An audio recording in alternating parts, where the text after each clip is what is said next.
حضرت مصعب بن عمیر بڑے مالدار تھے اور بڑے مہنگے جوڑے پہنتے تھے، پھر اللہ نے کرم کیا اور حضور کی غلامی میں آ گئے۔ میں حضرت مصعب بن عمیر کو پڑھ کے نا جملہ میں نے نیچے لکھا، میں نے کہا اس کا مطلب ہے کہ سوٹوں میں، کوٹھیوں میں، گاڑیوں میں سکون نہیں، سکون تب ہی ہے جب ضمیر مطمئن ہو جائے۔ مالدار آدمی تھے پر یہاں پھٹے پرانے کپڑوں میں آ گئے، اس لیے کہ وہاں سب کچھ تھا، دل مطمئن نہیں تھا۔ تو پہلے حبشہ گئے ہجرت کر کے، پھر مکے واپس آئے۔ نوجوان آدمی، بوڑھا آدمی نہیں، جوان۔ نبی پاک صلی اللہ علیہ وسلم نے ڈیوٹی لگائی، فرمایا مدینے مجھ سے پہلے جاؤ، جا کے تبلیغ کرو۔ یہ وہاں گئے، کسی کے گھر میں، حضرت اسد بن زرارہ رضی اللہ تعالیٰ عنہ کے گھر میں ڈیرا لگایا۔ وہاں بنی ظفر کا ایک گھر تھا، ایک حضرت اسد بن زرارہ کا، وہاں تبلیغ کرتے، دین بتاتے۔ جوان آدمی اور امیر آدمی، محنت کرنے کی کیا ضرورت ہے؟ کسی کی محنت کرنے کی کیا ضرورت ہے؟ پر دروازے رسول پہ آئے نا، حیدر شاہ اس گلی کدے نہ رول دی، پر ہم تے رول گئی نا، آئے نا تو آ کے حضور کی بارگاہ سے پیغام لے کے یہاں پہنچ گئے۔ حضرت اسد بن زرارہ کے گھر میں ان کا قیام تھا رضی اللہ تعالیٰ، وہ مسلمان ہو چکے تھے، اور ان کی خالہ کے بیٹے تھے حضرت سعد بن معاذ، جو قبیلہ بنو اشہل کے سربراہ تھے، اپنے قبیلے کے سردار تھے اور خالہ کے بیٹے تھے۔ وہاں آ گئے، حضرت مصعب بن عمیر نے تبلیغ شروع کر دی۔ شروع میں غریب لوگ کلمہ پڑھنے والے تھے، بات ذرا پھیلنے لگی تو حضرت سعد بن معاذ نے خود نہیں کہا، خالہ کے بیٹے تھے نا، کہا وہ ناراض نہ ہو جائے۔ حضرت سید ابن حدیر کو بلا کے کہنے لگے یار تو جا، میرا وہ خالہ کا بیٹا ہے، میں کوئی بات کروں گا تو وہ ناراض ہو جائے گا، جا سمجھاؤ، وہ ہمارے سادہ لوگوں کو کہہ رہے ہیں کہ تمہارے باپ دادا بھی گمراہ تھے، بہت پوچھتے تھے، واپس آؤ، تو وہ تو ایک نئی دراڑیں ڈالے، جا کے۔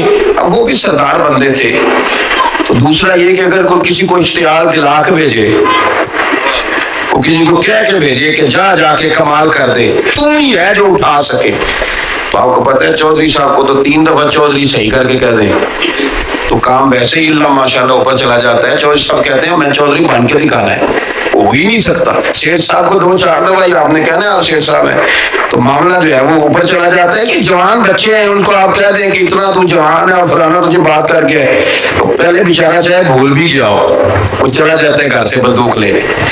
انہوں نے کہا تو ہی اٹھا سکتا ہے، پورا ان کو تیار کر کے بھیجا تو وہ ڈنڈا لے کے آئے اور سخت بات کی آ کے حضرت مصعب بن عمیر کے ساتھ، حالانکہ یہ بھی بڑی امیر ماں کے بیٹے ہیں، اور بڑے عجیب جملے کہے کہ کوئی کام نہیں ملا تو یہ شروع کر لیا تم لوگوں نے، بڑی باتیں کی۔ پورا غصہ لے گیا نا، یہ بھی ایک لہجہ تھا، جواب میں مصعب بن عمیر کا بھی لہجہ تھا، باتیں کرتے رہے تو یہ ہنستے رہے، تو یار اس رستے کا مسافر ہی نہیں، یہ تو ان کو پوچھنا جو مسافر ہے، کہہ جو کہنا ہے، تو تر شروع ہو کے گالی 1000 دے، یہ وہ نشہ ہی نہیں جو کوئی ترشی اتار دے، تو کہا جو تو نے بات کری وہ کرتے ہیں۔ جب غصہ ٹھنڈا ہو گیا، سارا کچھ کہہ چکے، تو مصعب بن عمیر کہنے لگے جی آپ نے ڈانٹا ہے، ہم تو تیار بیٹھے ہیں جانے کے لیے، گئے بس 2-3 باتیں ہماری بھی سن لیں گے۔ میں کہا سنائیے، 2-3 آیتیں پڑھی قرآن پاک، تھوڑا سا حضور کی سیرت نور کو چھیڑا تو وہ ڈنڈا انہوں نے پھینک دیا، فرمانے لگے اس دین میں داخل ہونا ہو تو طریقہ کیا ہے؟ تو حضرت مصعب بن عمیر کہنے لگے آپ غسل کریں، کپڑے بدلے، آئے میں کلمہ پڑھاتا ہوں۔ انہوں نے غسل کیا، کپڑے بدلے، کلمہ پڑھا، اب واپس گئے تو ان کو پتا تھا میں نے جانا ہے، تو سعد بن معاذ نے رزلٹ پوچھنا ہے، کہتے ہیں اس نے مجھے بھیجا تھا تو میں نے بھی اسے بھیجنا ہے۔ کہتے ہیں میں نے جا کے کہا اس قبیلے کا، قبیلہ بنی حارثہ کے ساتھ مقابلہ چلتا تھا، کہتے ہیں میں نے بھی اسی طرح کی سٹوری سنائی جا کے۔ حالانکہ حضرت سعد بن معاذ کہتے ہیں جب یہ آ رہے تھے نا واپس، میں سمجھ رہا تھا بندہ وہ نہیں جو میں نے بھیجا تھا، اس میں کوئی انقلاب آ گیا ہے، تبدیلی آ گئی۔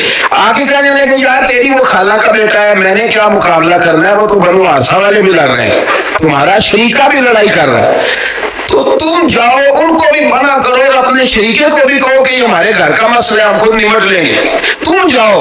کہتے میں نے کہا اچھا اگر تجھ سے بھی نہیں نہ ہوا تو مجھے دعا کرنی پڑے گی۔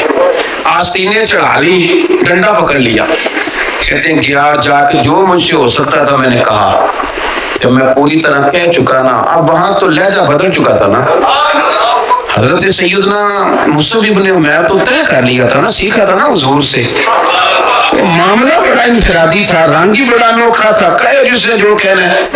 اب یہاں تو معاملہ دوسری طرح کا ہو گیا، پوری کہتے ہیں میں نے بات کر لی تو وہ میں نے کہا جاتے ہو کہ نہیں، کہنے لگے تھی جانا ہے، جانا کیوں نہیں، ساری مار اڑانا باہو اسی دیکھ کے ہی اڑن آ رہے تیار بیٹھے، ہمیں مدینے والے نے کہا تھا حبشہ جاؤ تو گئے تھے، واپس مکے آؤ تو آئے تھے، اب یہاں بھیجا ہے تو تاری مار اڑانا باہو اسی تھے، اگے ہی اڑن ہارے۔ آپ نے فرمایا جانا تو ہے اور آپ کہہ رہے ہیں جاؤ تو ہم جاتے ہیں، لڑائی نہیں کرتے، پر دو تین باتیں ہماری بھی سن لو۔ حضرت صاحب بھی نماز کرنے لگے، سناؤ۔ تو حضرت مصعب ابن عمیر کا لہجہ، لہجے کا حسن، لہجے کی خوبصورتی، لوگ کہتے ہیں جی آپ کے پاس ایسا کیا ہے، تو یہ جواب یہ ہے کچھ تو ایسا ہے نا جو تمہارے پاس نہیں، کچھ تو ایسا ہے نا، تو جاؤ پیٹرولر سوچو پتا کرو، کچھ تو ایسا ہے نا جو تمہارے پاس نہیں ہے، وہ تلاش کرنا چاہیے کہ جو کہیں اور نہیں ہے، اور اگر نہیں تمہارے پاس تو وہ حاصل کرو، پیدا کرو۔ حضرت سیدنا مصعب ابن عمیر نے دو تین آیتیں سنائی، حضور کی باتیں سنائی، تو سن سن کے صحابہ کی باتیں جب لوگ مسلمان ہوتے تھے، پھر سرور عالم کی یارو گفتار کا عالم کیا ہوگا۔ انہوں نے دو تین باتیں سنائی تو حضرت صاحب بن معاذ بھی مسلمان ہو گئے۔ اب واپس گئے، ایک قبیلے کے سردار تھے، اور یہ وہ لیڈر تھے جن پر قبیلہ جان دیتا تھا۔ سارے لیڈر اس طرح کے نہیں ہوتے کہ قوم کا ایک خائن ہے، بددیانت ہے، لیڈر تھے پر قبیلہ جان دیتا۔ جا کے کھڑے ہوئے قبیلے والوں کے پاس، کہنے لگے میرے بارے میں تمہارا کیا خیال ہے؟ انہوں نے کہا سردار کو پوچھنے والی بات ہے، یہ تو ہماری کو نیکی ہے کہ آپ جیسا سردار ملا ہے۔ فرمانے لگے مجھ سے پیار کرتے ہو؟ حضرت جی بڑا۔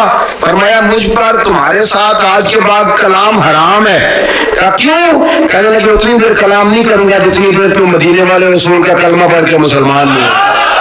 تو حضرت صاحب بن معاذ نے سارا قبیلہ مسلمان کر لیا، حضرت سید ابن حضیر بھی مسلمان ہو گئے، اور اتنا بڑا ماحول بن گیا مدینے میں کہ جہاں 12-13 لوگ کلمہ پڑھتے تھے، 70 لوگ اگلے سال حضور کی بارگاہ میں گئے، حضور اب ہماری جمعیت بن گئی یا آپ تشریف لائیں۔ اگر سارے اس میں کردار دیکھو گے تو حضور کے کرم سے جو لہجہ دیا تھا نا اللہ نے حضرت مصعب ابن عمیر کو، یہ اس لہجے نے، اس کچھ ان کے خلق نے کر لی اور کچھ ان کے پیار نے کر لی، مسخر اس طرح دنیا شہ ابرار نے کر لی۔